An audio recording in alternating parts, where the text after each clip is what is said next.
Hello and welcome to this brand new episode of the Silmarillion Film Project. I am your co-host Dave Kale, and I'm very excited about tonight. And for those of you who are joining us live, who are in the know, I'm sure you are too, because tonight we're doing one of our favorite kinds of episodes, a script discussion. And tonight we're discussing a big one, both in topic and also apparently in length, from what I've heard, at least the first draft anyway. We're talking about the Athrabeth. Which, as I just tweeted, is probably the answer to the hypothetical Jeopardy Tolkien edition question. This story from the history of Middle-earth is probably the least likely of all Tolkien's writings to appear in the Amazon Lord of the Rings. For good reason. But not in the Silmarillion Film Project. This is the one where we'll probably spend 4 episodes talking about it. Oh man, this is the heart of season 5. Like, it's the heart of season 5. Like, all of season 5, like, no pressure or anything, but all of season 5 is building towards this. And even, like, although the Dagor Bragollach itself might seem, is like the big action piece at the end, in which lots of dramatic things occur and people die and lots of things get destroyed and we get to set lots of things on fire, like, that's just like denouement, right? That is the mere kind of external fulfillment of the stuff here. This is the real stuff. This is the heart of everything. So I am so looking forward to talking about this. Right, Nick, I'm not trying to diss your giant battle. It's all good. I can't wait for the giant battle. But I'm just saying it's not the point of the season, right? It will be the resolution in action of many things, but it's this conversation is really what this whole this is the season, the first season of the coming in of humans, and the whole human elf thing that we've been dealing with in lots of different ways, lots of really interesting ways all season, comes to its both sort of philosophical as well as emotional climax here in this episode. So pretty amazing stuff. And this whole episode is going to be a general sort of advertisement, right? If you've never read the Athrabeth, you really have to. I mean, I think it is probably my number one recommendation. Like, it is probably the best piece of Tolkien's writing that most Tolkien fans haven't read, basically. I mean, it's because it's, obscurely located in Morgoth's Ring, volume 10 of the History of Middle-earth, and most people who attempt to read the History of Middle-earth give up long before they reach volume 10 if they're not going to make it. So the Athrabeth is just amazing. I mean, it's one of the most powerful things that Tolkien ever wrote. It's one of his later writings. He wrote this in the 50s. But it's incredible stuff. So yeah, definitely, if you get nothing else from our discussion tonight, it is go read the Athrabeth of Finrod and Andreth, which means that the debate is it's the debate between Finrod and Andreth, it's pretty amazing. Ilana says it was a revelation to me on Tolkien's writing and really, really helped me understand the Elvish worldview. Yes, I mean, this is what you see in Morgoth's Ring. Morgoth's Ring is, I just discussed Morgoth's Ring for like 8 months or 9 months or something in the Mythgard Academy this past year. And basically what you see in Morgoth's Ring, first and foremost, is him, Tolkien that is, returning to the Silmarillion stuff after the Lord of the Rings and trying to figure out, like, the Silmarillion material was not, he didn't do like world building of it. He was doing mythology. He was telling mythological tales and things when he was doing that stuff originally. And then that grew into plot summaries and annals entries and a kind of overview of history. but a lot of the nitty gritty details hadn't been worked out. And when he wrote the Lord of the Rings, and the whole world of Middle Earth and its history became much more fully realized, he decided, like, I need to sort this. Like, there's a lot of questions that were left in the Silmarillion that he needed to find answers to. So Alana, like Tolkien himself, was coming to understand the Elvish worldview. You know, what it meant to be an elf, what it meant to be humans, what it meant for the two of them to interact with each other. You know, what that meant on a personal level, on an emotional level. He finally did stuff that he had not really done before. Like, how do elves think? How do they look at the world? You know, so issues that underlie the Andreth story, things like, what does it mean for elves to get married? Like, what is that even about? Marriage among elves, sex and childbearing and things among elves. Like, how does that work? How is that different from humans? And all of these things he really began to think through and sort out. And so this story, the story of Andreth, the human woman, who of course has been, one of the central characters of our season 5, and Ignor, brother of Finrod, is just one of these moments when he really works this stuff out. But anyway, so as I say, public service announcement: read the Athrabeth from Morgoth's Ring. But speaking of announcements, let's do a couple quick announcements. Regional moots coming up. Our fully hybrid regional moots. I like the astral attendees, Marie. That's good. So you can attend corporally or you can attend astrally.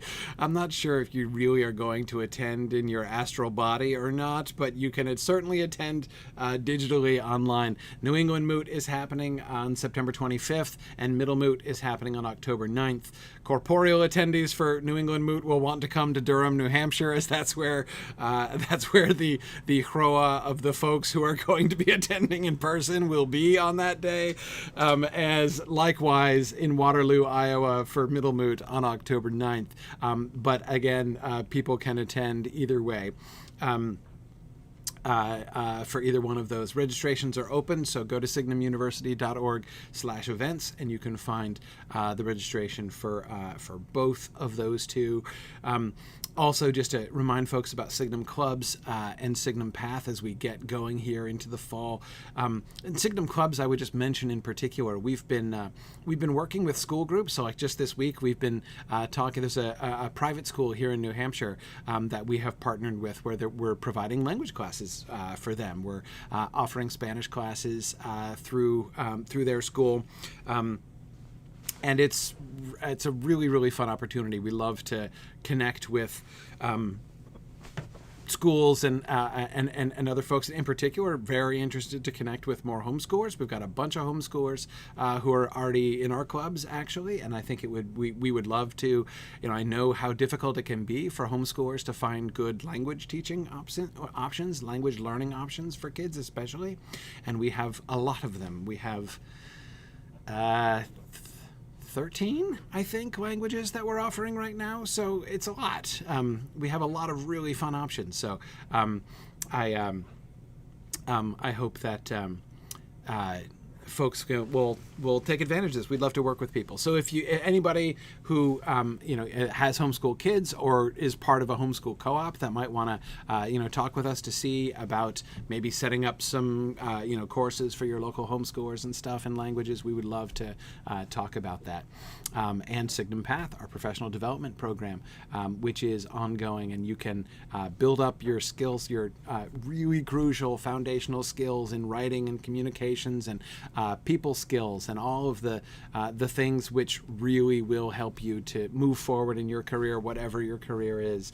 The Signum Path program is a really great way to boost that and really give yourself a leg up. Or if you are working in a company, we can come in and work with an entire team to help whole teams get better at these things and to be working more effectively together. So definitely to any of these things, you can reach out to us at info@signumuniversity.org, or sorry, info@signumu.org, and we would be delighted to talk to folks more about this. That's what's coming up. So, episode 11, Conversations of Hope and High Hope. Athrabeth and Amdir a Estel. So there we go. Now, so the framework, Marie, thank you for always reminding me, as I always lose track of this, where we are in time. 9 years have passed since the previous episode, which was the wedding episode, right?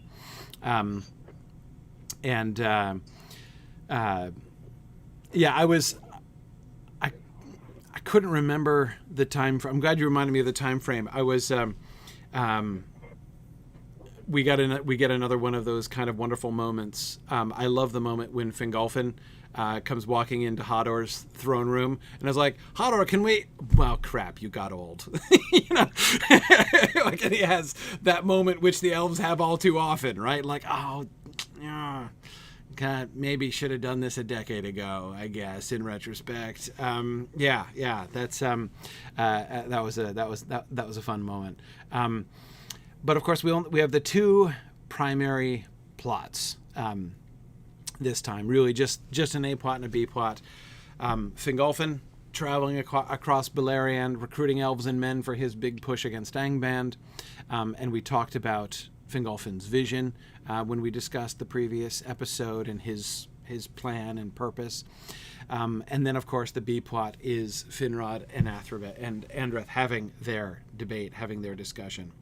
Now, before we get into the details of these two plots, I want to first kind of step back and look at the two of them together.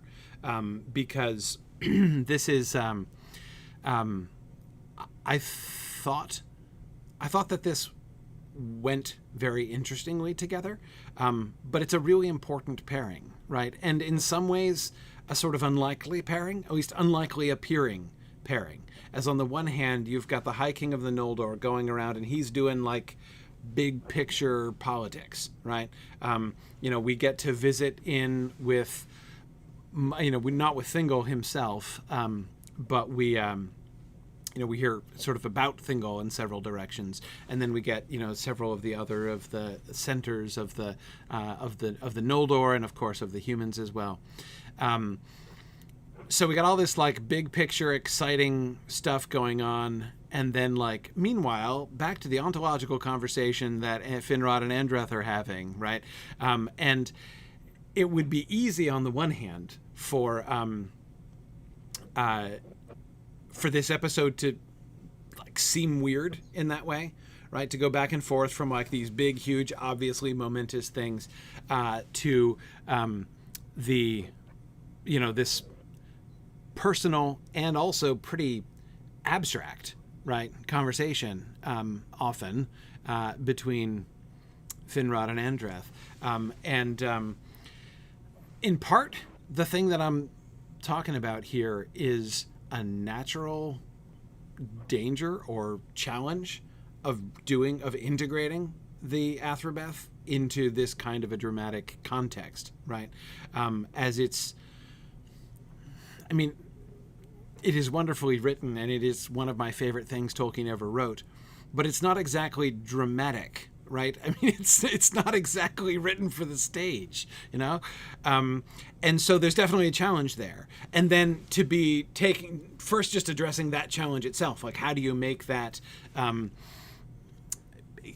engaging, right? How do you continue pushing that forward? And not just like, let's do an episode in which not only two people just talk to each other the whole time, but they talk to each other about like what they believe the destinies of their races to be, and stuff like that's like, let's talk about death in the abstract and what it means, and it's challenging. Right? It's definitely challenging by itself, but then the kind of double challenge of how do we make this not seem weird, right, to be going back and forth between that and the A plot, and B, like a non sequitur, right? Like, meanwhile, Finrod and Andreth are still talking about how they understand death and what that means, right? So Brian, I'd be interested to hear you kind of talk a little bit about. I mean, obviously, I could tell that you were thinking about all of those things, as you were going through this. Tell me a little bit about sort of your process of kind of wrestling with those things as you were thinking about this script. Well, to be perfectly honest, it all kind of just hit me as I was trying to get things on paper, Mm-hmm. because I basically just came back to this whole project Right. like a month, and so I didn't have a lot of the I had no threads to pull on leading into this episode from what you guys had worked on previously, because it's been 2 years since the last time I was active. So I just the early stages of drafting were very, like, I was given an outline, and the outline was very clear on what each individual scene, like sort of the setting of each scene, and a little bit about maybe what was going on in the scenes. But once I just tried to dash everything down on paper as quickly as possible, so that I had a framework to start from, essentially. Right. And as I was going through each individual scene, I kind of started to realize, okay, so there's actually significant parallels between what's motivating all of the characters in the different parts. And that's really where things started to coalesce, was like understanding the motivations of each individual character. And it took a long time. Like, I had gotten maybe 75% of it on paper before I was starting to realize what, Fingolfin's whole, I knew he was working from the vision that Olorin had given him. But after that, like, I kind of like, we went through a lot of versions of explanations, because I had characters asking Fingolfin questions about, like, what are you doing here, and like, what's the hurry, what's all the hubbub, and he didn't have any answers, because I didn't have any answers to the questions. Somebody told me I should probably do something, and now I'm here.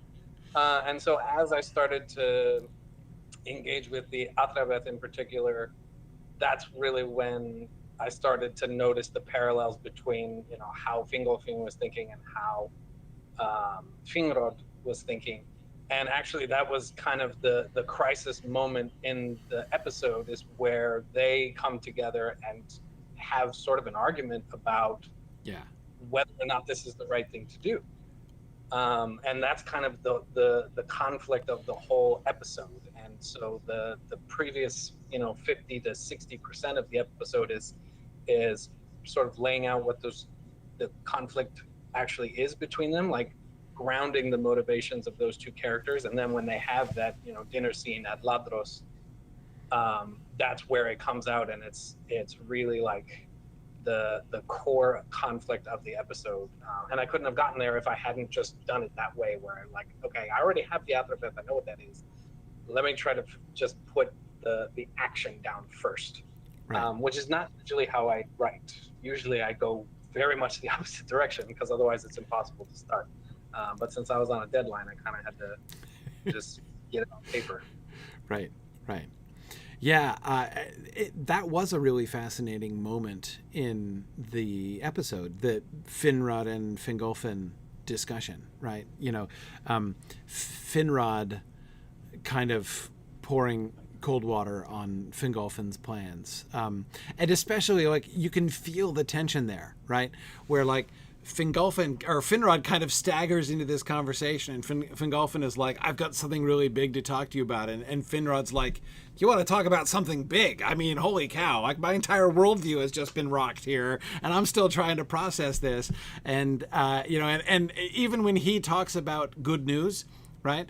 And like, it's clear, like, he and Fingolfin are just on completely different levels there, right? Like, absolutely different wavelengths, not connecting at all. And I think it's really, it really is a fascinating scene, and how, like, Finrod's perspective is so much wider, and it's really interesting in the way that it kind of prompts this contextualization, right? I mean, as Nick was saying before, that what Finrod is doing in the conversation that he's having turns out to be infinitely more important than what Fingolfin is doing, even though Fingolfin, is like doing this big, the big external thing, what seems like a really big deal. And you can really feel it there, right? I mean, it's there's like just a touch almost of like, Fingolfin, like the High King arrives with like the big news of everything that's going on. And there's just this touch of like, why are you wasting my time with this inconsequential stuff? Like, that doesn't matter. I'm like learning about, the fate and destiny of, the Eldar in Arda and beyond. And okay, like, do we attack Morgoth next week or not? Like, honestly, who cares? Like, that's not what's important here. It's just, it's really interesting. I mean, the effect of that scene was really, was really interesting. Yeah, Ilana has a wonderful point. She says, you can totally believe after this why Finrod was willing to let Nargothrond go to go with Beren. And it wasn't just the Oath of Barahir, I think. I hadn't been thinking about that, Alana, but I agree. Imagining the way that we are kind of preparing Finrod's character for that moment, right? And not only the moment of his abdication, but also the moment of his sacrifice, right? I mean, imagining him in Beren's arms, which of course I loved the meeting between Finrod and Beren, by the way. That was really adorable. But anyway, I thought that it really again, this whole episode does do a lot, as Alana says, to set up season 6, and we're going to have so much to work with Finrod's character after what we've done with him in the season as a whole, but I think especially in this episode. As Nick said, sorry, go ahead. Real quick to that end, I really have to emphasize how much I relied on both Nick and Maurice and pretty much everybody else who has done such great work laying the groundwork for season 5, because once I started to get more information about what had gone before and where things were going in the future, I was very both gratified and maybe a little bit shocked at how well things were lining up. So I cannot claim when I started this process that I had all of these things in mind, but they came together very well, and I think it's really because of how well the project has gone in my absence that it was able to get there. So agreed. Though I hope you don't take any causal implications there, Brian. It didn't start to improve when you left or anything because you left. We're very glad to have you back. But I just wanted to make sure that was explicitly clear. But no, I agree. And Marie, this is one of the awkward things about the length of season 5. Right, on the one hand, season 5 is now 36 sessions long and is going to be over 40 before we're finished. And that kind of seems like maybe in theory more than we should really do in a season. But season 5 has been really good. So, it's kind of hard. I'm not actually complaining about the length. And I agree that if you're going to do something like put the Athrabeth into an episode, you need a lot of groundwork. To get the audience ready for this. So this is not the first time that we've discussed the concept of Estelle on screen. It's the third time, at least. Right. Because in season 1, Aragorn's name is Estelle, so someone explains the meaning of his name to him at some point. And then in season 4, we had Finrod and Turgon have a discussion right before their vision from Ulmo about the difference between Amdir and Estelle. So we've tried to set some groundwork, not just with the characters, but also with preparing the audience for a philosophical debate. Right. And so much of the kind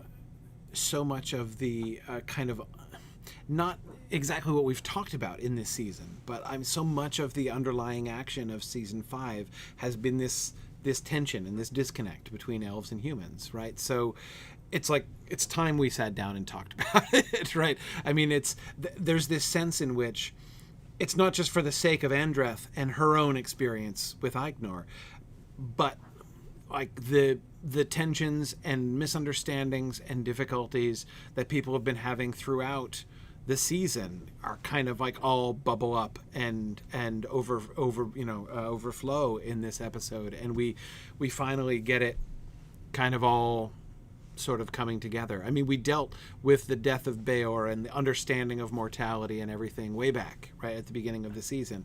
But of course, I mean, it's, and the way, and Brian, I love the way how you bridged that, right, with the cairn of Boromir, right, and the contemplation of the death of the line of Beor, like, you know, here, you know, he's standing at the grave of Beor's great grandson, being like, you know, wow, this is, anyway, so that is the transition. It's just the way it brings everything together is really cool. But okay, I can't take credit for that either, because that was already in the outline, and then I just basically took the Athrabeth language and changed very little of it, so right, can't right. really claim credit for that. Well, I mean, in the script discussion, we said it there based on how the Athrabeth starts. Like, that's where we got the idea for that. Yeah, exactly. So it is kind of... Exactly. No, I mean... Yeah. The interesting challenge with this episode is we had so much of what Tolkien wrote to work from. Yes. And that has not been the case on film to this point. No, never. We've had, I mean, episode 10 had quite a bit with the return of Aradel to Gondolin. But this, I mean, he wrote pages of dialogue. In fact, how many pages of dialogue, Brian? Right. Yeah. 20. I mean, is it, as I think, the longest continuous dialogue Tolkien ever wrote? I mean, did he ever write another longer dialogue than this? I mean, so yeah, it's, I mean, again, not that he wrote it for the stage. It's not like it's like a script ready to go, you know, for a show like this. But it's hard I think Faramir's conversation with Frodo and Sam is longer. Right, the one that he says to Christopher in his letter, that like if this Gondorian guy who just appeared in the story doesn't shut up soon, he's gonna have to get bumped to the appendices. Yeah. It's true. Faramir talks for a really long time. Yeah. Yep. Anyway, but you're right. I mean, we have never had this embarrassment of riches when it came to direct Tolkien dialogue to work with. And it was interesting and kind of surreal to read. Surreal in the sense that the experience so far in film scripts has always been this sort of delightful moment. Because it happened the same thing in the Peter Jackson films, by the way, when like, you know, you'd get like movie and dialogue, and then all of a sudden this quote from the book would sort of drop. Right, we kind of float through, and you know, like those of us watching it would, you know, suddenly perk up and be like, "Hey!" Right? I mean, I will never forget the experience of watching The Fellowship of the Ring in the theater for the first time and being like, "It's the first time I've ever been able to like quote along with the movie the first time I've seen it, you know, in the theaters before." And you know, not the whole film, of course, but there were definitely passages when like all of a sudden I knew exactly where they were going. But those are always like little, you know, like gems, right? These little, these wonderful little things that kind of bubble up at times. And that's always been the film experience too, right? When we get a moment, you know, like I'm thinking of season 4, you know, the conversation with Angrod and Angrod and Finrod and Thingol, right, at the you know, his passing of his doom and everything. You know, there have always been these scenes that we always knew we were going to incorporate, right? And there were these, but again, the Silmarillion, not a whole lot of dialogue, right, on the whole. So you get just these like quotations, right? These like lines that somebody gets, you know, quoted in the text. But here, you know, the surreal experience of having it be almost reversed. Instead of having a text in which, you know, the the wonderful Tolkien quotes are like embedded like gems, right? Instead, I could feel and hear these like whole scenes where we had to cut, we had to trim down what Tolkien said, and I was like, whoa, I've never had to do that once, to sit there and be like, okay, wait, hang on, I'm trying to remember what was said that got cut out there, so yeah, it's just fascinating.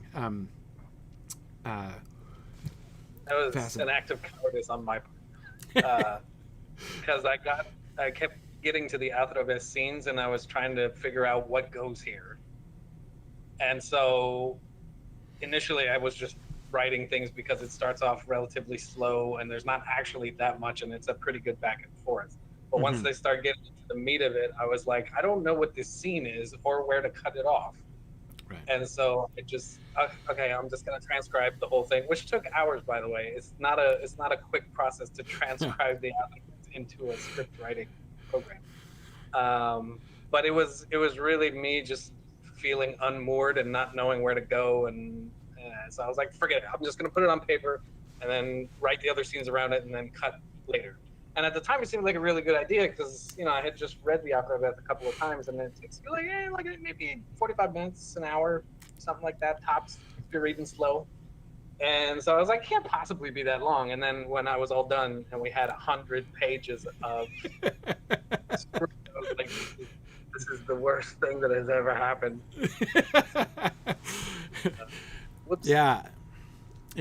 No, it is. And I was very interested in your choice. I mean, it seems an absolutely inescapable choice to break it up, right? And as you say, like, where do the scenes come? What's, how do you? And I thought that was a really interesting thing. That not only where you made the pauses, right, but then of course you've got to like fire the conversation back up again, right, to find an excuse or at least an opportunity for them to renew the conversation, right, and have that make some sense, and then give some kind of visual, like, we can't exactly just have, and now cut back to the room in which they're still sitting and having this conversation, right? There has to be some progress of time and some change of scene and context and things like that. And so, yeah. We had the challenge of the two things being intercut being something that was ostensibly a single conversation, and the other guy travels across the continent. Or west to east across all of Beleriand. Yes. These can't be happening at the same time unless it's multiple conversations split up over the course of a month. So we did that. Right. Because we didn't want to go silly. Yeah, exactly.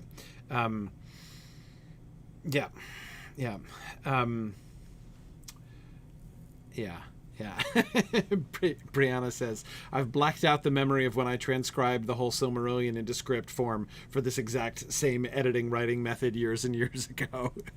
Yeah, I can easily imagine, Bri. I can imagine that. It turns out it's a rookie mistake. Yeah.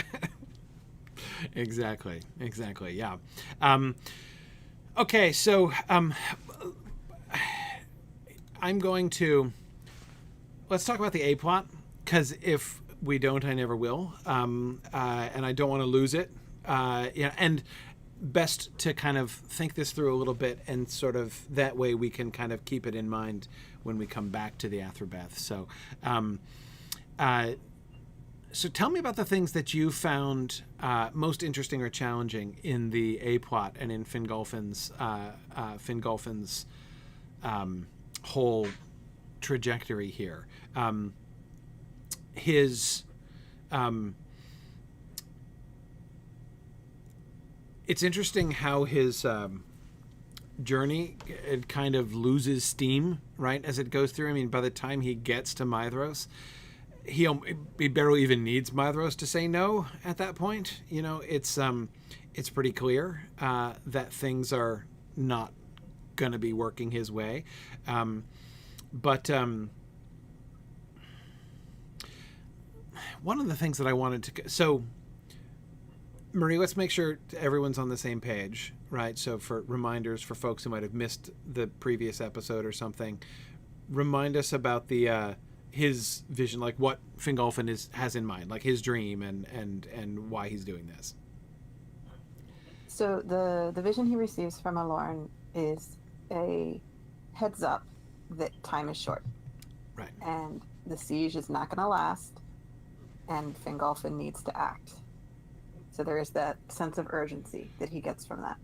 At the same time, there's also words of hope and a reminder that, hey, the men are here, and that changes things. So he's not being spurred on by some sense of like hopelessness and despair, but rather he thinks he has hit upon the solution to their problem, which is, sure, the Noldor might be doomed and maybe, this isn't going to go well for us, but there's these men here and they're not part of the doom, so maybe... And that's about as far as he gets. He doesn't really have a strategy or a specific thing he's trying to accomplish, but he thinks, now's the time, let's just do it. Right. And I thought that his reasoning, in as much as he's using reasoning in his attack, right, and his plans that are, because as you say, he doesn't exactly have a plan, but there's enough of a plan that it holds together, right? It's not hard for other people to poke holes in it, but it also makes a certain amount of sense, right? That we're not going to be able to just hold him in leaguer forever. Like, something has to give, and what better time than now? And like, I can follow that, especially after his vision, after his dream, with the time being short, right? There was warning in that, and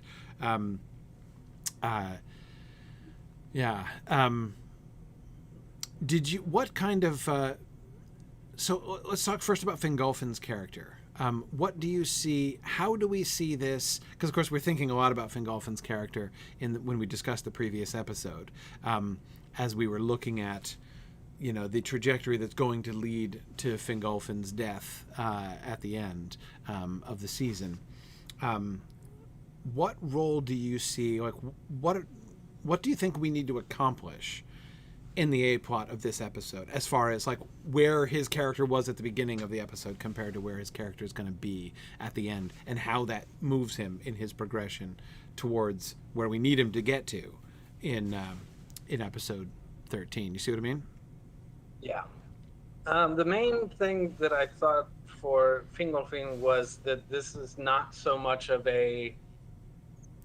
I have a plan and this is your role in it, because that didn't seem appropriate considering how hands-off of a high king Fingolfin has been through his entire lordship, right? So for me, and earlier versions of this were even less... They were much more about, like, I need information before I can properly develop a plan. And that kind of went away a little bit, but there's elements of it still there where he's kind of asking people, what do you think about this? And how would you, what sort of strength could you supply if I was going to do something like this? And it didn't seem appropriate to have, Fingolfin going around telling people, this is what I have in mind and this is what you're going to do, and have them tell him no. Right. And so in that regard, it's almost a little bit of a flaw of his sort of leadership style, that was one of the things that came up as we were discussing it, and everyone was catching me up on things that have gone before. Fingolfin is not a tyrant at all. Right. He's a much more, hands-off kind of guy. And so to that end, I kind of wanted it to seem like it's a little bit his fault that people don't just fall into line, because they've never had to fall into line under his kingship in the first place. So that kind of is how his journey starts, is very much asking people for information and for support. And then over the course of the episode, it's like he gets more and more resistance, right? Because Círdan is very like, yeah, sure, no problem, I can do that. Sounds great. But then at the very tail end of their conversation, it's like, so what do you think Thingol might say about this if I were to ask him. And it's like, oh, well, I don't know about that. That might not go Right. so well. Yeah, so the progression is that like the obstacles get larger and larger as he goes further and further. Yeah. But it doesn't really become clear to him that maybe this isn't going to work out until Finrod tells him, like, I think this is the wrong way to go. Right. Which is basically how that conversation resolves. Is Finrod is like, okay, I see what you're thinking, but and it's a little it. I think Finrod comes away from that conversation a little both hurt and confused because Finrod is kind of cryptic. He doesn't tell him exactly what his vision is or what he's been talking to Andreth about, in part because Andreth has made it really, really clear that some of this information is extremely private, and we don't just talk about it with anybody, and he feels unwilling to just share all of that information. He feels very surprised and caught like in a hard place. Yes. Yes. So there's a lot of not knowing what to do, which is not great for an episode of television. Like prevarication of this kind doesn't create compelling TV, right? So that was difficult, and I got some good advice from the others in the project where they were like, he needs to be more sure of what he's trying to do. It can't just be that he's going around asking everybody, so what do you think about this? And so that really helped make things a little more immediate in the writing. Yeah, but I agree. Like as far as plot summaries of a TV episode goes, dude who doesn't exactly know what he's doing finds out that his sort of idea is not actually a very good one, is not really a very compelling plot, right? For but I hear that. I mean, but nevertheless, I do think, in a sense, right, that is one of the things that we want to accomplish. He's not only, it's not just that he has. And this, of course, is where, what we were talking about in the previous episode with his whole vision and what he's trying to do with it. He's still trying to figure it out, right? He doesn't really understand what it means. He doesn't really know what he's like, this is his best guess, essentially, right? Something is supposed to happen. And this, I think, is what if time is short, if his own time is short in particular, then clearly that suggests he should do something, right? And it was my favorite thing about the way in which I felt that last episode came together really elegantly, and the way that it brought together the elf-human themes of the season so well, is that from the beginning there's been this conflict right throughout the House of Beor plotline and Nargothrond, with Hador and her people, both with Caranthir and with Doriath, with Hador even and his people as well. This tension between, no, we need to make our lives count, right? There's urgency. We have to do something, and we need to be thinking we need to be thinking about the future in ways that are different from how elves think about the future. And we need to think about the present because it's all that we have in a different way. And, we have a different relationship to that. And the way that Fingolfin in the previous episode finds himself in almost a similar place, right? Where he now has to learn from them.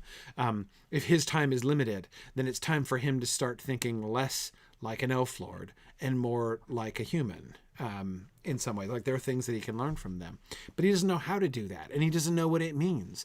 And so we have him essentially starting this episode with what is like his best guess of what that looks like, right? What it looks like to act with urgency and to be, if there's, there is urgency and there is hope.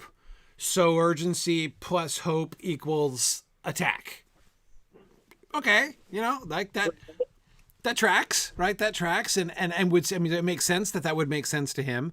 And as you showed, I really liked the beginning with Círdan. I thought that Círdan was a delightful interlocutor for Fingolfin, setting this up at the beginning. You know, both the unhesitating and complimentary way in which he is happy to go along with it, and yet his complete reserve when it came to actually commenting on the likelihood of success, you know, or anything like, we're going to attack Angband. All right, that's ambitious. Well, we're here to support you in your crazy plan. Will Thingol go along with this? No, I'm going to go on record as not telling you anything about that, but I'm going to suggest that you have a very, very small chance indeed of convincing him to, you know. So again, the way that you have this, again, you don't have people reeling back in shock and being like, you know, Fingolfin, get off the crazy juice, right? Like, that's not people's response to him. And again, Círdan sets that up really well, but yet you can see from the beginning there's this like discord there. Like, this is not probably not actually going to be the fit ending of this. So again, where we move him to at the end is not just demoralized, right? It's not just like, because there are several possibilities of where he could be at the end of this, you know, when he's trying to raise support for his big push and failing, right? One would just be like depressed, right? He's like, I have this vision, and if only people would listen to me and not be so timorous, right? Then, like, we could accomplish something, but here I am, my hands bound because I'm not a tyrant, right? If I were willing to just command them, maybe they would obey, but I'm not going to do that, and yet they won't go along, and so here I am, helpless, right? That would be one possible outcome for him, and that would be kind of sad, right? And, you know, there could be, he could just be like angry, right, and feeling like his authority is being challenged. I mean, we're talking about Finrod and Nargothrond before. I mean, he could come to the end of this episode and symbolically cast his crown onto the floor and walk away, like Finrod is going to do in season 6. But that's not where he is either, right? So the way in which this kind of leaves him, I mean, it leaves him in uncertainty. Like, it's totally unresolved at the end, you know, for him, because we're not there yet. Like, his resolution ultimately is going to be the duel with Morgoth. But what does come clear by the end of this episode is whatever is the proper interpretation of this vision, right? Whatever is the optimal manifestation of this hope and vision in action, it's apparently not this, right? And so, he doesn't know what, and that's he's trying to figure that out. So Brian, as you're suggesting, he's not just going to go around and ask everybody's advice, right? Hey, what do you think? But in a sense, that's what he's getting from people, right? You know, the feedback that he's getting is pretty clear evidence. And as you said, especially in that conversation with Finrod and Maedhros, Maedhros, that line from Maedhros, what you have is hope, not a plan, right? That was brutal, but fair, right? I mean, that's exactly what he has, is a hope and not a plan. And for him to, basically that, Finrod has already kind of challenged it and, invited him essentially, though somewhat cryptically, to kind of rethink this big picture wise, right? Rethink what he's headed towards, what he's trying to accomplish exactly. And then Maedhros saying, from a practical standpoint, this will not work. Like, this is a bad, as a plan, this is a bad plan, right?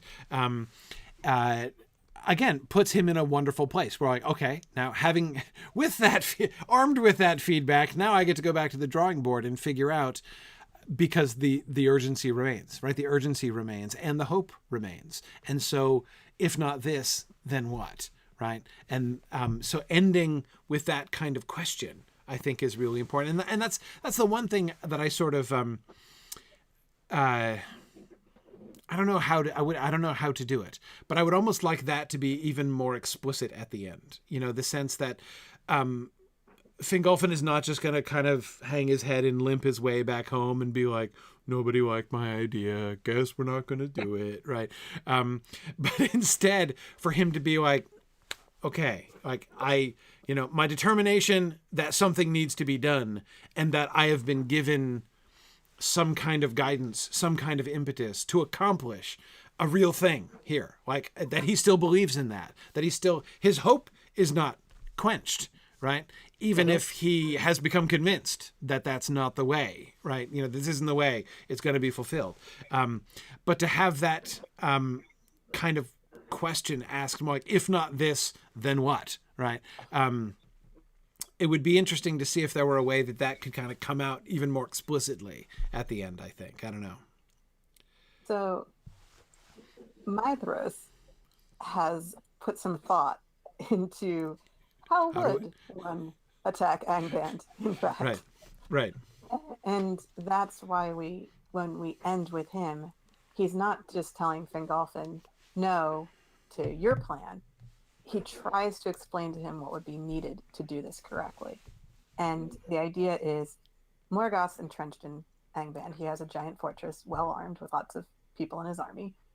The Noldor have their siege line pretty well entrenched, a pretty well defended position.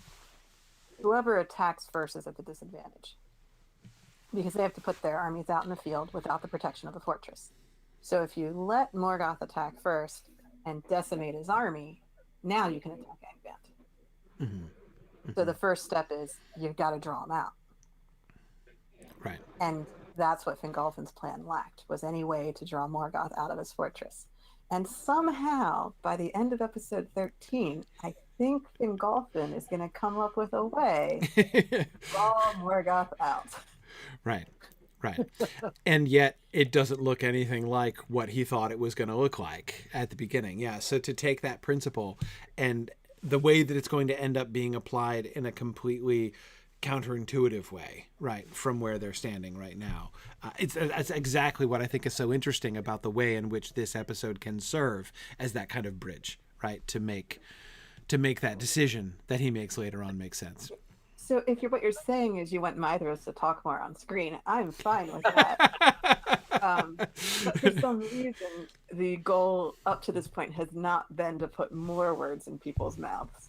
So that's the only reason I didn't go in and suggest lots and lots more Maedhros. Right.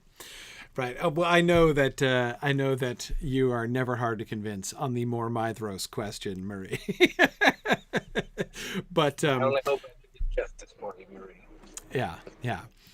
But no, I mean, I don't know. You know, I don't know. Needless to say, I'm generally not a person who is usually thinking that I don't want more of things. So I would be happy with more Maedhros too. But yeah, sort of making. I thought that the tactical discussion from him, I mean, again, that was where it was really interesting how this was like the final blow against Fingolfin's plans, right? And it was interesting that it did not begin there. I thought that was really well done. That it not begins, but again, the kind of the turning point was the conversation with Finrod, where Finrod is throwing cold water on it, but he's not throwing cold water on it tactically, right? Or practically. It's like, no, I'm not feeling it, right? Like this, whatever message you're getting, I don't think this was it, right? I don't think, I mean, ultimately at the end of the day, that's kind of what Finrod tells him, right? This is not, there may be hope, but I don't think this is it, right? I think you're barking up the wrong tree here. And then to have Maedhros basically spell that out in very practical terms, right? Let me explain to you what exactly is wrong with this tree that you are barking up, right? And exactly why you don't want to bark up this tree. I loved his, like, let's take the best case scenario, right? The best case scenario, and you break through the gates and you, oh wait, did I say best case scenario? I meant worst case scenario, right? Like this will not work. And this is the other thing, right? I mean, you know, Marie, you were talking about fortresses and stuff, but like this is The problem with the fortresses, with all of these fortresses, is that we're talking like Morgoth Fortress is a mountain range, for crying out loud. Like, you can't besiege it, right? You can't, it's one thing to say, we're going to break down the gates and we're going to, clean it out. That, when it's the size of a mountain range, that just doesn't work. You're setting yourself up for lots and lots of trouble. The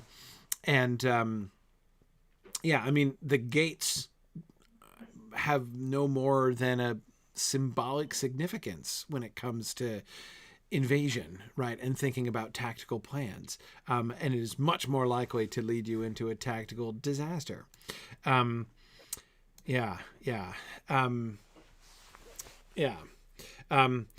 Nick, I agree. Nick says we need to talk about the return of the doll. And I agree. I loved the doll. Brian, tell me about the doll. The doll was a line in the outline. I was familiar with the doll. Well, I think I just went back and listened to like a bunch of episodes related to the doll. But it was something that the outliners had already established that they wanted to see a return to. And then, we had some conversation about it and stuff. But for me, the fact that the doll was like I don't recall exactly how complete the symbolism on the doll was. It was just a neat idea that they wanted, like, there's something symbolic that can be done here. And as I was writing, I kind of thought to myself that this would be a good symbol for pointing out the flaw to foreshadow his conversation both with Finrod and with Maedhros. Because for me, all of the visions of hope in this episode are slightly flawed, right? Mm-hmm. Mm-hmm. And because that was the only thing that made sense to me as far as why doesn't this work? Because once I had gotten most of the episode on paper, I kept coming back to, we know what the outcome is. If we've read the Silmarillion, we already know what's coming. So what is the problem here? Why doesn't this work? And the only thing that made sense, given how the cosmology sort of works, was they're seeing parts of the picture, but they're not seeing the whole picture. So they're making errors in judgment based on their understanding of what is supposed to happen. And that's why, Fingolfin's confusion or, fact-finding mission doesn't completely go away. It's because he is, as you pointed out, trying to figure out what he is supposed to do. And what ultimately happens is that nobody gets it right. I think I would point out that Maedhros is the most factually correct and the most wrong, right? Mm-hmm. All of his facts are unassailable, but the argument that he's making is wrong-headed. And that's kind of how everybody in this episode is. They're just kind of doing the best they can with things that are bigger than them, and they fail. So, again, making that into compelling television is kind of I'm not sure, but that's where, once I understood that core idea about all of the characters and their motivations, it became a lot easier to tie things together really well thematically. Right. In particular, the Athrabeth, because the Athrabeth is the exact same thing where, and we kind of cut the legs out a little bit from under Finrod in there, because he says a lot of very declarative statements in the original text that we are given to believe are probably correct, and we got rid of some of those, and it turned mostly for time, less for thematic reasons. But it works a little better because even in that conversation with Andreth, he's trying to give her hope and give her a better vision of how things are supposed to be. But there are things that he gets wrong. So this is an episode where literally everyone is wrong. Right. Yeah, no, that's great. And trying to figure, if there's a single metaphor, right? If there's a line which I think kind kind of speaks the heart of this episode, which is the heart of this whole season. It's the line about two hands reaching out across, in the darkness, across the gulf towards each other, right? And that's what we're seeing everywhere. That's what we're seeing, whether it's, of course, primarily between the elves and humans reaching out towards each other, but even the way that Fingolfin is, reaching out towards, the Valar and towards, the future. And I mean, everyone is that seems to me the absolute core, image of the, that's, if there's one line, if this season 5 in one line, that's the line in my opinion. But to answer your question, which was about the doll. Yeah. The doll kind of became a symbol of that realization, or at least a foreshadowing of the problems, right? The doll falls apart. As soon as he gets it, it's in his hands for, a couple of hours, and he's already ruined it, right? It starts falling apart. The patches come loose and the stuffing falls out. And so that's what the doll ended up being once I got to the end of the episode and kind of had a clear sense of where things were going. Yeah. Marie, do you want to remind us about the doll from before? Right. So it's from episode 2, which is when Fingolfin first visits Nargothrond and meets men for the first time. So Beor's getting on in years, and Fingolfin has the realization that, oh, hey, men are mortal. This guy's not just like struck by grief or something. He's aging. This is right. Oh. So Fingolfin figures out that men are mortal before Finrod does. Finrod is blinded to all that. He has not yet accepted that his pet will die. Right. So the doll was a gift that one of the humans gave to Fingolfin when he arrived in Nargothrond. And after he realizes all this stuff about mortality, because Beor is putting a lot of emphasis on training his successor, and Fingolfin is like, oh, maybe I should do that. So right. He recognizes that the only way humans are going to accomplish anything is if they pass things on from generation to generation. So before he leaves Nargothrond, he gives the doll to a human child, and like, this is for you, and then leaves. So when the little kid runs up to him at Ladros of like, here's your doll, it's implied that that's been passed down in generations through this family. And so this little child he's meeting is like the little child he met 70 years ago, but it's someone totally different who doesn't know him. Like, he has to start over again. Right. So it kind of emphasizes the generations of humanity that have been passing, and Fingolfin's initial realization of that coming back to him now, of like, yeah, men are brief. Right. They're here and then they're gone. Right.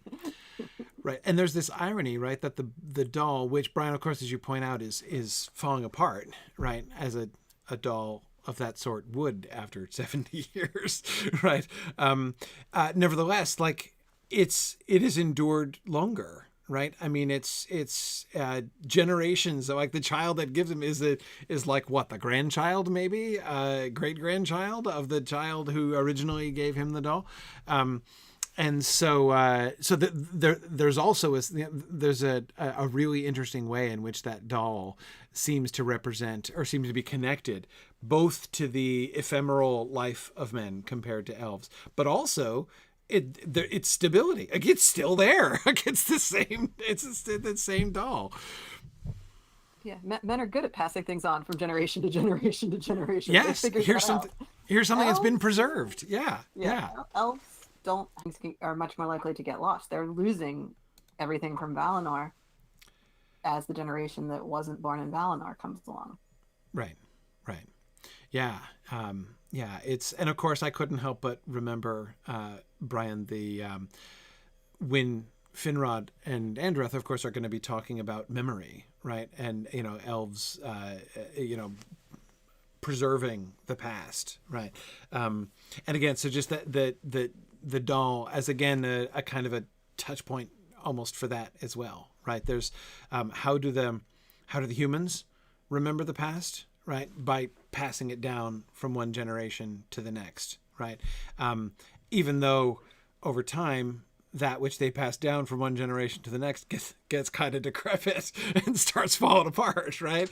And yet they preserved it. Yet they have passed it down. And then, but Fingolfin, who has received the same doll from a different child 70 years later, he's the same. And, anyway, so there are so many interesting ways in which that doll kind of invites this sort of intersection of and kind of speaks to and connects with these relationships.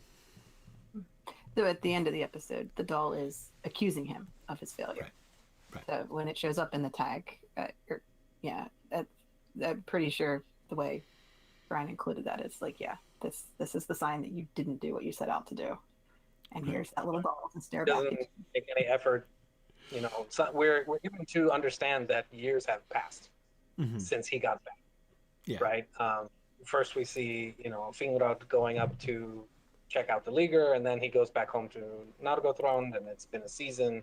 So when we get to looking in the tag, the doll is sitting on his desk, still with the hole in it, unstuffed, and he's not ready. He's not done. He hasn't whatever he was inspired to do, he hasn't been able to fulfill yet. And that's kind of what that symbol is there for, to remind us of. Right. Well, especially since, again, going back to the way in which his vision has placed him in the position of learning from the men, right? Following in the footsteps of men. And so, there's this, it's one of the other things that I was associating the doll with there at the end, as he's staring at it on his desk. It's almost like he needs the doll to teach him, like he hasn't yet learned, right? Like that thing that humans do, right? How they get urgency, how they do what they can do, which of course that's what the hope is, right? The hope is rooted in what humans can accomplish, right? That's what his hope is rooted in from his vision. And so there's still this like, teach me, doll. I have yet to learn, right? Of how I can be like a human, right? How I can accomplish things like a human can, how I can best prepare for my end in the way, how I can die well, even, like a human would die well. Which of course makes me think of Finrod again. He will have a different view of that, right? And yet, importantly parallel. Nick says the doll is a good recipient for the question, what then am I supposed to do? I agree. Well, I'm not going to hold back any further. Not that I've been holding back in an exemplary fashion to this point, but the Athrabeth itself and the discussion. First of all, I noticed and liked the fact that I think you softened Andreth a fair bit, especially in the early part of the dialogue. I thought that your Andreth was a little less nasty than Tolkien's Andreth in the debate. She seems angrier to me at the beginning, and especially, and when I the way that you are making, you're using many of the same lines, but in particular, like the contexts, right, and the ways in which there were the kind of circumstances between them. She was more, and as well, like the non-Athrabeth lines that came in as a result of having to put them in a place doing a thing, right? When she addressed him with lines not taken directly from the Athrabeth because it was necessary in order for them to have a room that they're sitting in, or a countryside that they're walking through, or whatever, is necessary to start and finish a scene, and so you ended up supplying some extra dialogue that wasn't in that text. And I felt that one of the primary patterns of that was to make her less bitter. I don't mean she's not bitter. I don't mean that she's not angry, but she was. I've always felt in the Athrabeth itself, Finrod is like really patient in the first half of the Athrabeth, right? When he doesn't yet really, I mean, he knows the background, like he knows why she's, and and that again, that's so wonderful at how Tolkien sets that up. By the end of it, we know full well why he's been so patient at the beginning, right? I mean, I remember reading that for the first time, and I'm like, why has Finrod put up with this? Like, why is he putting up with the way she's talking to him? She is being aggressively rude to him. And like, who does she think she is? And why is she like, I get it. Like, I can sympathize with her and I can see her point of view, but dang, lady, like, what is your damage here? And then, of course, we learn what her damage is, right? And we learn that he knew all along what her damage had been. And so, again, I mean, I love the way that comes out in the text. Again, I think it's that's the thing that's amazing to me about the amazing thing that Tolkien accomplishes in the Athrabeth is I can't remember ever in my life anywhere reading what is essentially a philosophical dialogue which has the kind of emotional power. Like, I mean, have you ever like been moved to tears at the end of a philosophical dialogue before? I never have, right? I mean, it's incredible. Maybe the death of what? Socrates. Of Socrates, right? Yeah, maybe. But anyway, yeah, it's incredible. But I like the way that I felt like you softened that some. Like she's more polite to him, at least, right? You know, she seems a little bit more, a little bit less quick to just like blame him, right? I mean, like she speaks to him in the Athrabeth. It always seems to me as if like she's accusing him personally of like, you know, all of the, you know, condescension and misunderstanding that she accuses the elves of, right? And I felt that you softened that appropriately because that felt almost necessary to me. I mean, I was feeling it. I was feeling the way that she seems less angry, less just lashing out less. I felt than in the text, but again, that seemed appropriate based on the backstory that we've given them in this season, right? And especially the way that he's been away. She hasn't seen him in a really long time, and all of her interactions with him have been really positive, right? And it would seem when these are two characters, well, when her character, and we know Finrod's character, right? Most of us coming to I mean, I think very few people come to the Athrabeth without having read the Silmarillion. So most people know Finrod's character, but don't know, I mean, she's, you know, an invented character for this, right? So nobody knows anything about her when they start reading it. And so again, everyone, you know, it's like, why is she so angry at Finrod personally, apparently? Well, but we have reason for her not to be that way towards him, right? And I think it really set her up, made her much more sympathetic as a character throughout this. We can certainly hear her bitterness, right, and her sarcasm, but yeah.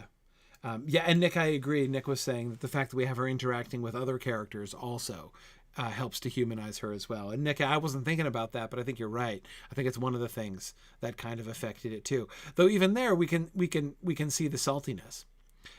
First of starting from the language. When she first interacts with Barahir, she snaps at him when he comes to see her.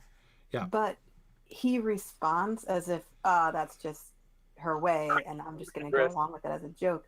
So because he takes it as like a good-natured thing, it doesn't feel nearly as stinging as it would if someone just talked to you that way. Mm-hmm. Mm-hmm. It's like they're family. This is just how they talk. Right. Yeah. And then with her being at her father's grave, like you kind of give people a little bit of leeway when they're standing right next to their father's grave.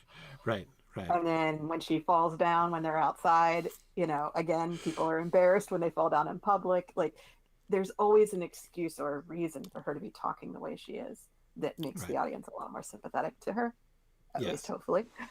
Right. While she remains as salty as in the original. Yeah, yeah. I Brian, I loved the touch about the language, right? How, like, there's this like formal conversation and everyone is speaking Sindarin to each other, and then she just cuts in, she's not speaking Sindarin, right? Like, I am not gonna, Stand on speak ceremony. that. Right, stand on ceremony and speak like elf language to the elf lord, right? Like, whatever, elf lord, if you're here talking to humans, you can speak, our language, and that by itself really spoke volumes, right, of her without even before she said anything. Yeah, Andreth's use of propriety is very, very calculated. So I don't think I intentionally tried to dial back her frustration, but it didn't seem appropriate for her to just be screaming at people all the time, Right. always about everything. Yep. So Absolutely. a lot of her distancing of herself from Finrod is her use of propriety, and he comments on that, right? He says, you and I are beyond such titles, right? So it's a little less raw, and it's a little more, because she's been dealing with this for decades already anyway, or at least over a decade. So it didn't seem, it made her seem less clever, to just have her be vociferous in her interaction with Euron. And I thought that was a really important thing to remember. This is a wise woman of the Atani, right? Like, she is a valued and often consulted advisor to the leaders, and she's I decided, I don't know if that's actually reasonable, but it seemed like, I kind of made her a folk doctor type of thing, where she knows things, so she's going to be the one who's going to be able to identify medicines, and that's part of what they do, is they go out and get medicines. So I wanted her to be a little bit more of like, I wanted her to be more snarky and less raw. Yes. And especially because time has passed. Really, a lot of time has passed, right? Yeah. So it's not like this is, she's still smarting the like week after she, got dumped, right? I mean, this is decades later. It has affected the whole way that she looks at the world. But yeah, that's been funneled through both her, she's been processing that. She's very smart, and she is wise, and she does have her. So yeah, I mean, all of those things do play in, and I agree. If she were simply just raw, just like emotionally raw all the time, it wouldn't fit her, and it wouldn't fit the context, right? I mean, yes, that it still hurts after all these years, and that's clear, and that's perfectly appropriate. But she's long since processed this in various ways, and I did like how we saw that. I mean, it's so challenging this season, the way we've integrated humans all along. I mean, just like the human thing, right? And how we have, like, and now in this episode, the character we had in the previous episode has, like, since the last episode, this character has had several decades of growth, right? and maturation, and their view of the world has changed in various ways. Brace yourself for that, right? I mean, that's a really hard thing to do again and again and again, character by character, as we have gone through already several generations of humans from the beginning of this season. And I thought that worked really well. And so I agree. I think that was just the right choice, that less raw, more kind of processed. I guess that's an opposite of raw, isn't it? But still there, still, yeah, it works. And the way that she has, I think it speaks well of her, right? That she has, one of the ways in which she has processed this whole thing, right? It has led her to, in some ways, a deeper understanding of, humanity, right? The human situation, fate, death. She has, her suffering, her situation has in fact, like, helped her to become more wise, right? She has not turned away from her responsibility. She has not ceased to be who she was. There are still unresolved emotional issues there, but she is working. I mean, the way in which she, from the beginning of their conversation, is teaching him, right? Clearly and explicitly teaching him, like, no, let me explain to you about what it is like for humans. And there's a wonderful mixture, it's there in the Athrabeth too. But again, and this is just such a rich payoff, isn't it? Of having built Andreth's character over most of the season, to now having built this character, we now get to put the lines of the Athrabeth into her mouth. And in the mouth of this character that we've built, they now have this new richness that they don't have when they're coming out of the voice of this not nameless, but, unknown to us character in the Athrabeth. Right. One possible way of adapting this would have been to take like the key points of the Athrabeth and then just completely rewrite them. I don't think anybody really wanted to do that. Right. For kind of obvious reasons. Right. I personally think that probably would have been the better choice, but again, I was a coward and just did not feel comfortable doing that. Right. But a lot would have been lost if we didn't use any of Tolkien's words. That would have been a terrible mistake. So, the balance. But the potential choice would have been to say, okay, considering Andreth is this leader who made her people go to Ladris and she had this relationship, like what would she say in this context, this character we've created, what right. would she say and do, and right. create something brand new, and then kind of like work the Athrabeth around it. And instead what we did is take the Athrabeth as it is and be like, okay, does this still work for the character we created? Does it lead into this? Mm-hmm. And like you said, maybe mean something slightly different now, but can we still like use that for our story? So right. We went with that choice. Right. Yeah, and I like that. I mean, it's hard for me not to like that, loving the Athrabeth as much as I do. And I hear you, Brian. I don't think I would have had the courage to do it either. To be like, let me rewrite it entirely, right? Let me just. But as I said, I thought that the cutting that you did was interesting. I think there are probably some. I can imagine further revisions of this script that goes more thoroughly. Like now in this new context, taking some of the speeches and saying we might want. She might want to approach that from a slightly different standpoint. There were times when it did feel that the conversation got like too theoretical too quickly, right? Because again, it's lifted from the Athrabeth, which is almost entirely theoretical and without context from the start, right? And so there were some places where it kind of felt like it was a little odd for them to jump straight into like, let's think about death in the abstract, shall we?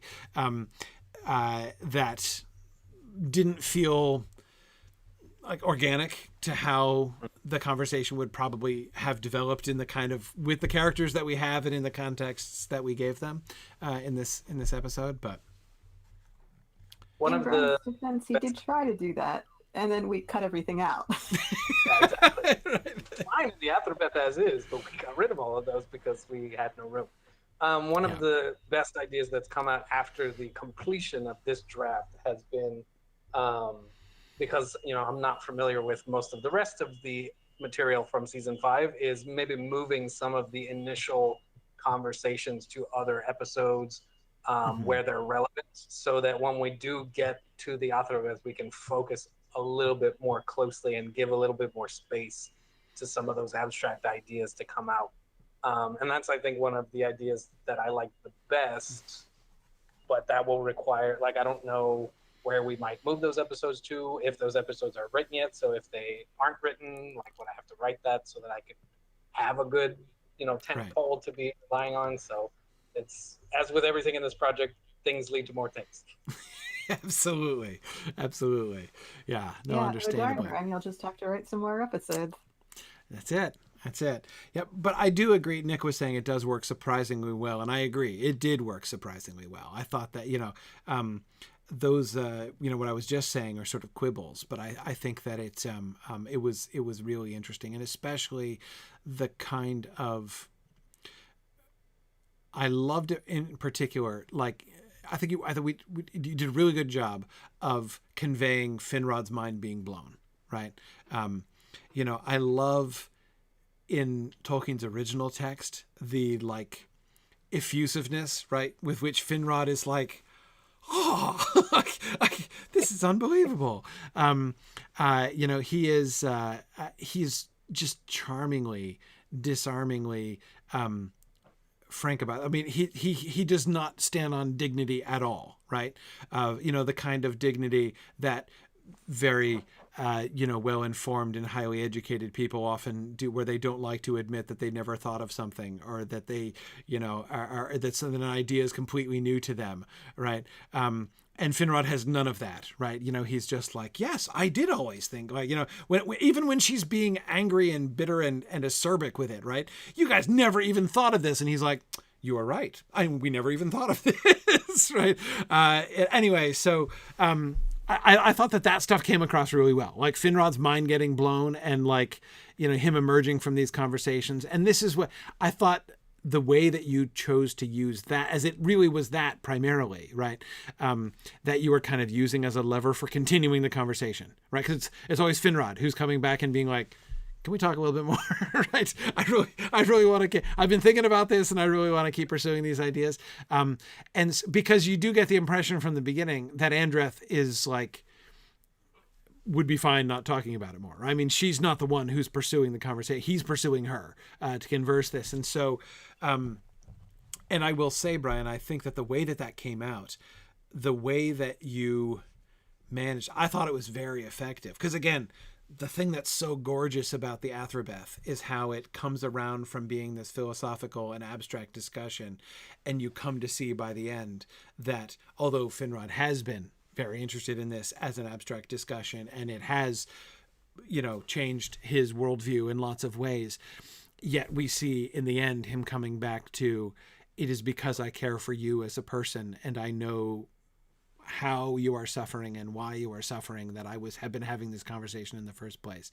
I love the way that you did that too. I mean, I thought that you performed that within the episode really, really well.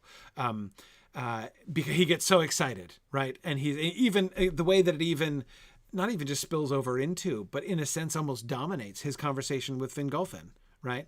I mean, yes, he's partly saying, no, I don't think you're interpreting this right. I don't think this is the way that's supposed to be. But he's also more than half saying, like, dude, I can't think about this right now. Like, I've got bigger, more exciting things to think about than some little, like, military initiative against Morgoth, like, whatever. So again, and so you can see that's plenty of reason, right? He has plenty of motivation to keep going back to her and saying, can we keep working this out? Right. I really want to think through this more.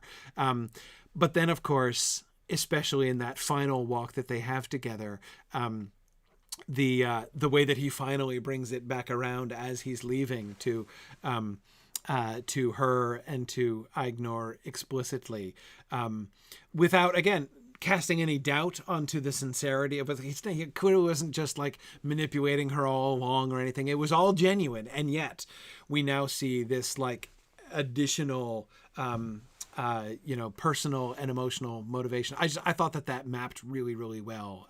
And that was actually the place where I felt the breaks, which seemed inevitable. Like, again, we can't just have this be one long conversation around a campfire between the two of them. It was where I thought that worked really well, like really organically, essentially. To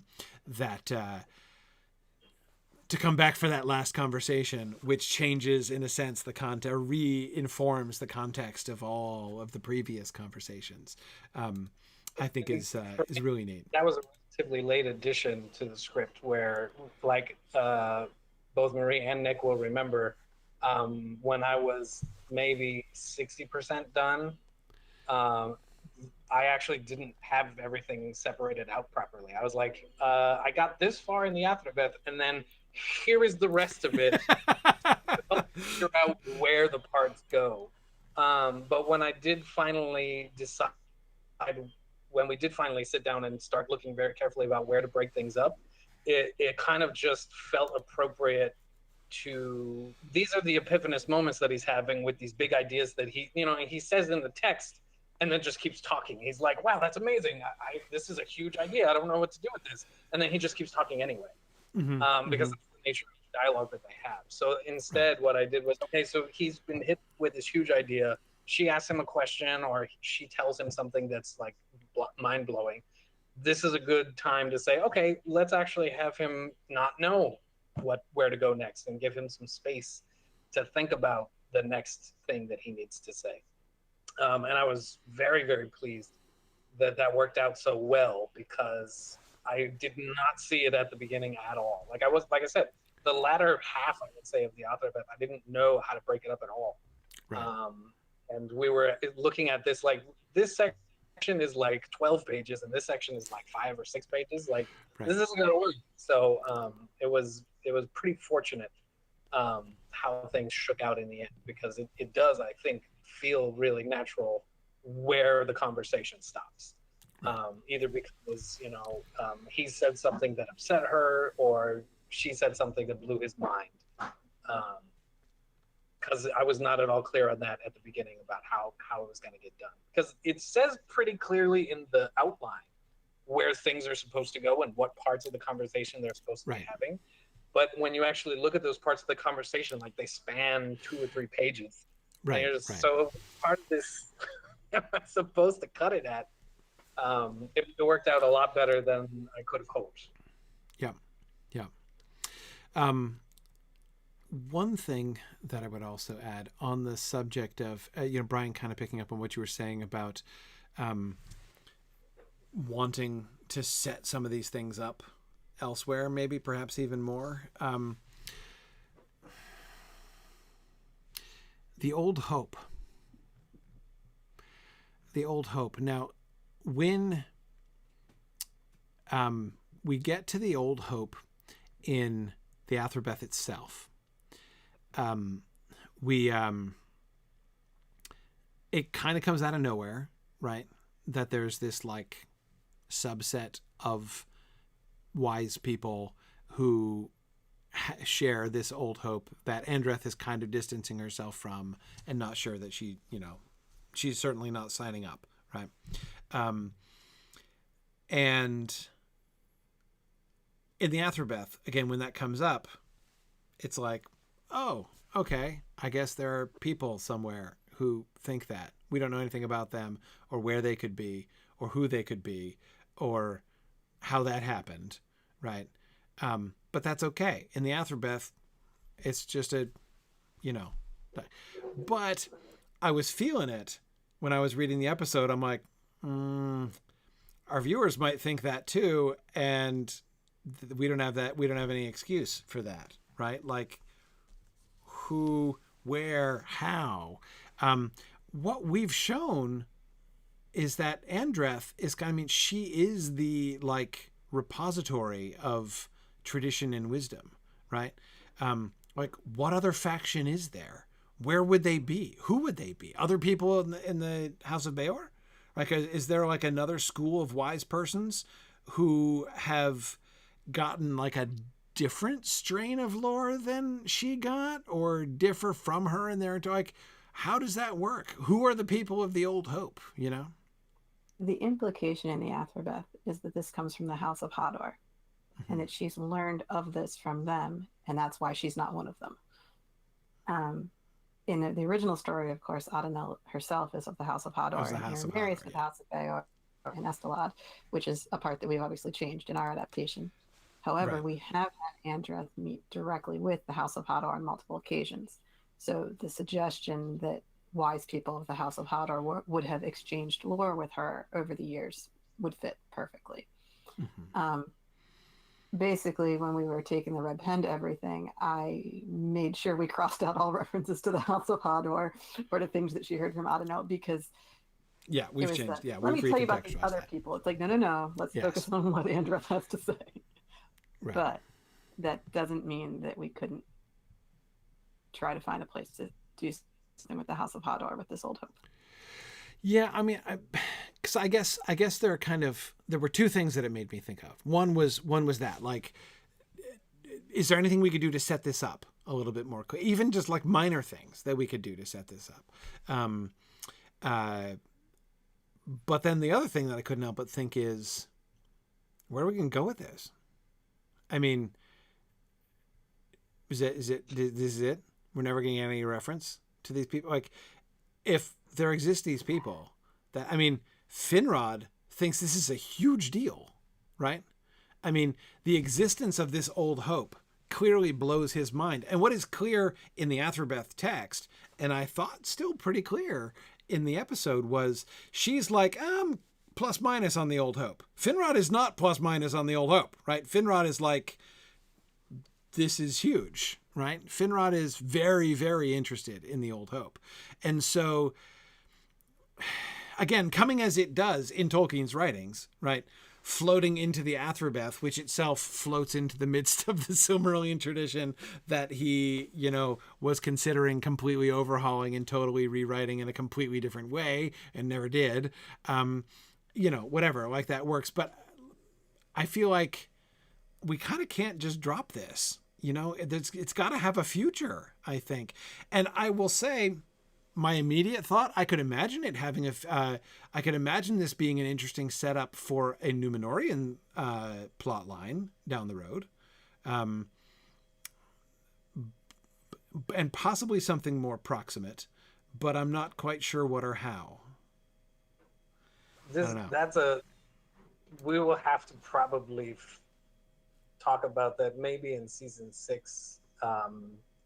Sort of the groundwork that we lay for season 6 or 7 or wherever we decide to put it. But this was one of the latest and most contentious points, because of course the Old Hope is overtly Christian in its nature. Yes. And Marie was very, very adamant that was not appropriate or acceptable for this project, which I have mixed feelings about. But our solution in this episode was ambiguity. We essentially cut the conversation off earlier by having them ask questions of each other, and then the answer is, I don't know.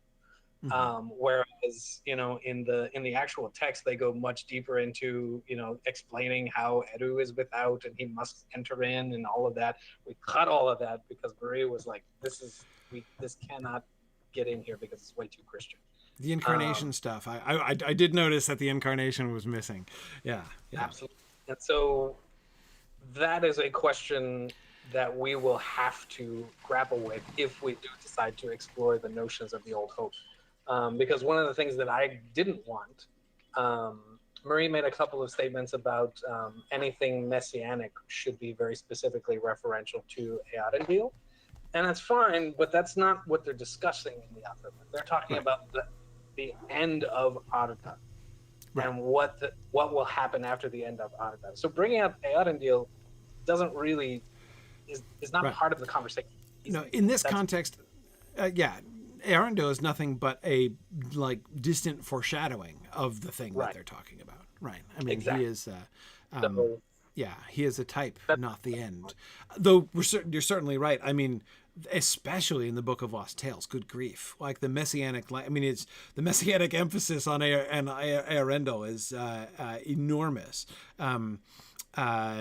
So yeah, I mean, there's no question that he's spoken of in messianic terms, especially way earlier. But Brian, you're absolutely right. I mean, he's not. His relevance to this stuff is like tangential at best, like symbolic at best, right? A place where you might get a foretasting, where like if Finrod were watching it and thinking about this, he might say, this is an image of that thing. This is this kind of smells like that thing, but this is not it. Yeah. Right. With the part where we're not going to tell a story where Eru becomes incarnate in Arda, it's really bad to set that up. So that was Agreed. my main. Yeah. That was my main reason to. No, you're right. However, We don't want to lay that out there. Because yes, that is a promise we are not going to fulfill. So yeah. So I was hoping that by keeping it a little bit ambiguous, it might match some of the Dagor stuff where Turin's going to come back and fight Morgoth. Well, and that stuff is kind of implied and connected even in Fingolfin's vision, right? Like the whole, humans being involved in the downfall of Morgoth.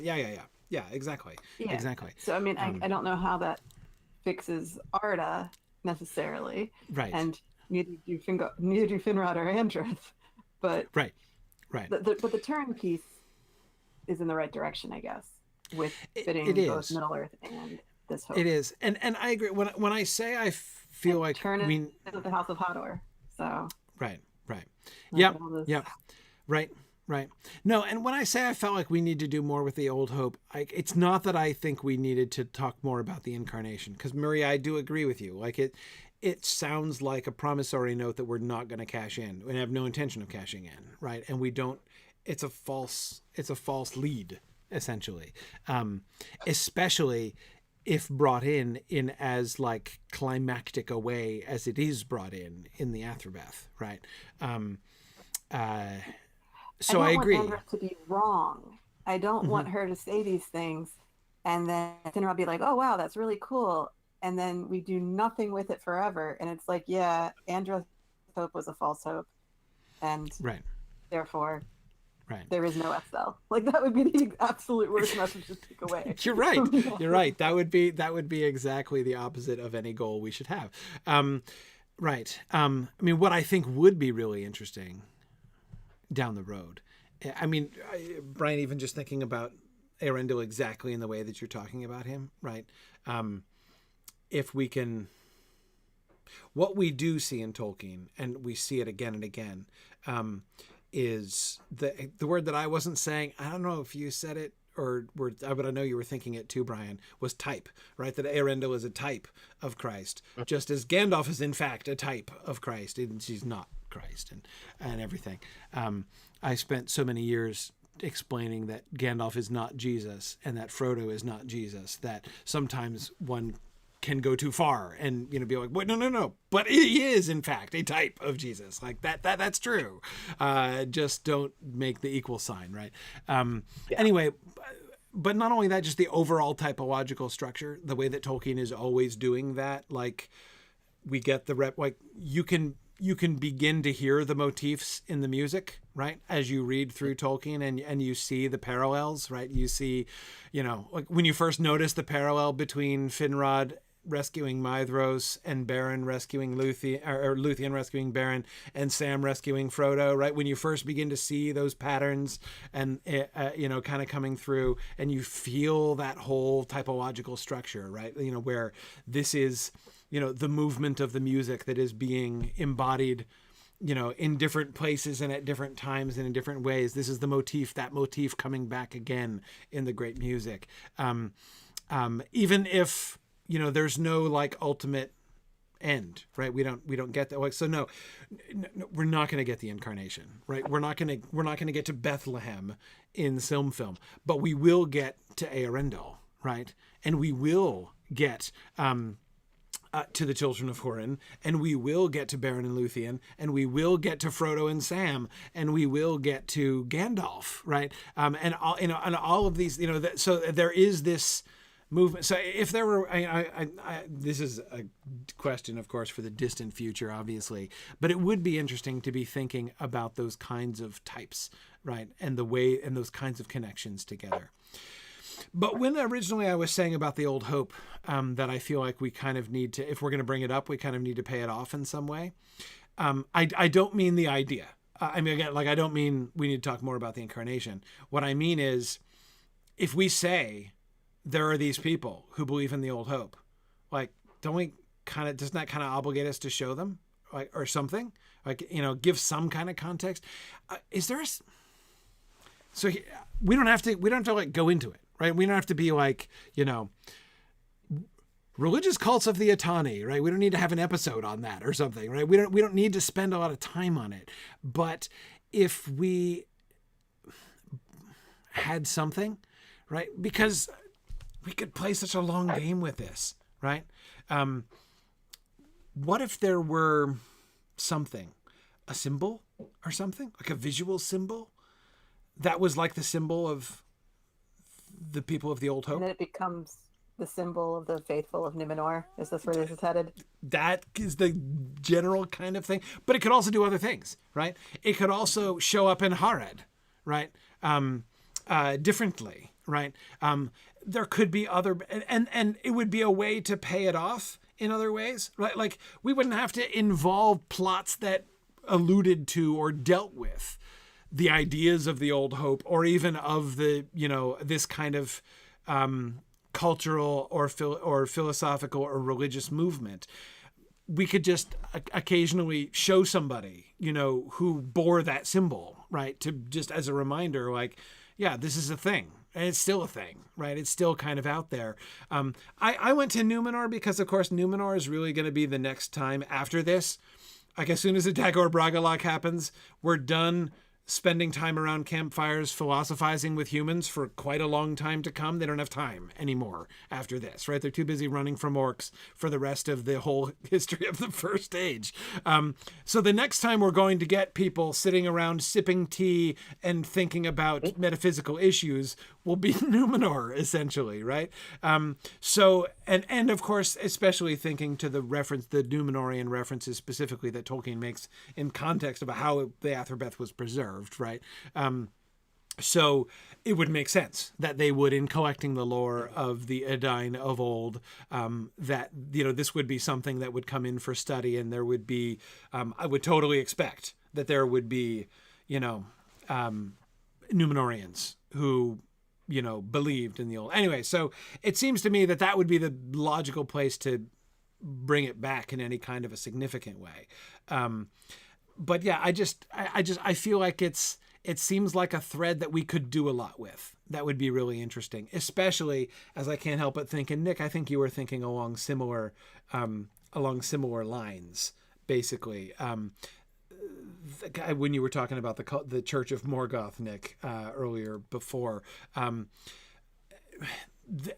our Herod frame already has me thinking about, right, like how the traditions and religions of the ancient days have their, continued existence, and what they grow and change into over time and everything. And so it seems a shame to not take up the invitation, right, to have this thing, right, which, who knows exactly what that's going to be and where it's going to go. I wouldn't, Marie, want to just simply... I know where it's going to go in this episode. Yeah? In the frame that we're not talking about until next time. Yeah. The older brother has a dagger that is going to be used in the assassination of the queen, to pin it on him, of course. That dagger could be decorated. I mean, it's a signature item, the way Boromir has his horn, right? Yep. It could be decorated with whatever the symbol is. And with her talking about the Old Hope, if we throw in what the symbol of the people who follow the Old Hope is, yes, and then see on his dagger. Yeah. Even like whatever it is. Nick was thinking about something like a sun disk motif or something like that. Something like that. Whatever it is, if all we'd have to do is give her one line, right? Or a fragment of a line where she says, like, the people of the Old Hope, and then calls them something like, like the people of the sun, or of the whatever symbol we decide to give them, right? Just so, like, she explicitly connects them with this visual symbol, and then Marie, that visual symbol shows up on the dagger in the frame. No, there are all kinds of ways we get it. It seems like too rich a possibility to not pay off, and I find it too interesting a question. And moreover, I would say exactly the kind of question that Tolkien himself was so interested in. I feel like it's the kind of question Tolkien himself would have been asking had he done the massive rewrite of the Silmarillion material that he envisioned doing. He totally would have wanted to say, okay, granted that there were people who believed in this Old Hope back then, what would have happened, right? What would that have come to look like? With like in the Bay of Balar, in Numenor, right? In Fornost, right? Like, what would the continued life of that tradition have been? The fact that he only invented that tradition way after the fact, right? When all the rest of that stuff was written, would not have daunted him, right? That's exactly how he would have wanted to think that through. So I feel like we owe it to Tolkien. Finrod and Andreth refer to the sun and the moon, so they're children of light. I mean, exactly. You can make this work. We absolutely can make this work, and we think about there's I feel like this is what Tolkien would have done, right? We're honor bound, I feel, to think this through. So I don't want to just leave it, even though it's weird and awkward in lots of ways. And I don't think we should make it dominant, right? I don't think we need to, suddenly have like a Church of the Old Hope in every town square, of the Edain for the rest of time. Like, I'm not. I don't think so. But still, like, there would be something, right? It would be interesting. Corey, looking way down the road, yeah, seems like this would be the kind of thing that Faramir would bring up in his long monologue. It sure does, doesn't it? And Nick just said, if we do connect it with the sun, he said it completely transforms that scene when Faramir and his men look off to the west, right, before dinner, right, in their like prayer before meal moment, right, one of the few overt moments of religious observance in all of Tolkien's literature, right, or even at least quasi-religious observance, right, by Faramir and his men in that moment. Yeah, I agree, Nick. That's pretty cool, isn't it? Not to mention, Maria, as you said, like the name of Anarion, right, and Minas Anor, for the matter of that, right? I think that's. I could get into it. I think that could, and especially, of course, when we think about the connection between humans and the sun in the first place, them being called the children of the sun, and their awakening with the sun. Yep. It is beginning to feel inevitable, but it's also beginning to get late. So I should probably stop.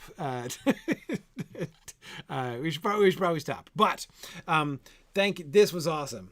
So much fun to think about.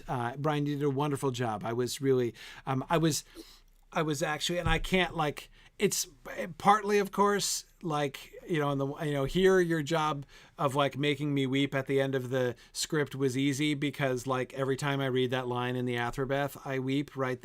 Await us there, my brother and me. Oh my goodness. Like, that line just gets to me so, I know, like I can't even read it. Oh man. So yeah, like, all you had to do was not cut that line, and I was going to be crying at the end of the episode. But I thought it just, the way that that whole scene came together, that final scene between the two of them, was so powerful. And I just love this. So anyways, thank you for the wonderful work that you did. That was, and I also say thank you for your, you were accusing yourself of cowardice earlier on, but I think it was quite bold of you to not only jump back into the project the way that you have after a long hiatus, but to jump in there, to be like, yeah, I'll do the let's rewrite the Athrabeth episode. was a pretty game way to jump back in, I have to say. It was very much a Herculean effort and a group effort from a lot of people doing a lot of good work and being, I definitely did not get all my own episode, but all of the inclusions that I took from other people, I think really strengthened the episode overall. So it was fun work, it was rewarding work, and it was group work 100% of the way. So yeah, awesome. Well, thank you for that. So next session will be on September 9th. That's 2021 for those of you who are listening asynchronously. Session number 38. So we're going to be talking about the frame. We've been neglecting the frame, which is fine, because I think this will be nice to have a whole frame episode to work it all out. We've talked about the concepts of it here and there. We've talked about a few of the scenes and ideas from it, but we're going to sit down with the entire frame story and look at how it fits in with the stuff that we've done. And of course, we know what comes next, namely the Dagor Bragollach is what's coming next. So and I loved the fire in the background on the horizon at the end of the episode. That was really cool, especially the way that it kind of connected with Andreth's sitting there, right? That we get the fire in the distance behind Andreth as she sits, in her cottage. I thought that was so cool. But anyway, okay, so we're gonna look at the frame next time. Looking forward to that. So that'll be 2 weeks from tonight, and then after that, Marie will be jumping straight into the last 2 episodes, right? Correct. We do episode 12 after that. Right, So, episode 12, and then we'll see where Phil is. On into the big battle. So there we go. All right, cool. Oh, cool. Brianna says she might be doing a Silmarillion daily drawing challenge through September that others are welcome to join in along. Very cool. She's going to make a forum post about that. That would be awesome. What a wonderful way to there are so many things I would love to see.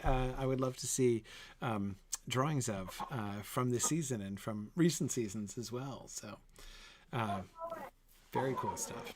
Not to mention future seasons. Karkaroth, for instance. But anyway, okay. So thanks for that. Thanks for joining us, and we'll look forward to Harad and then the big battle after that.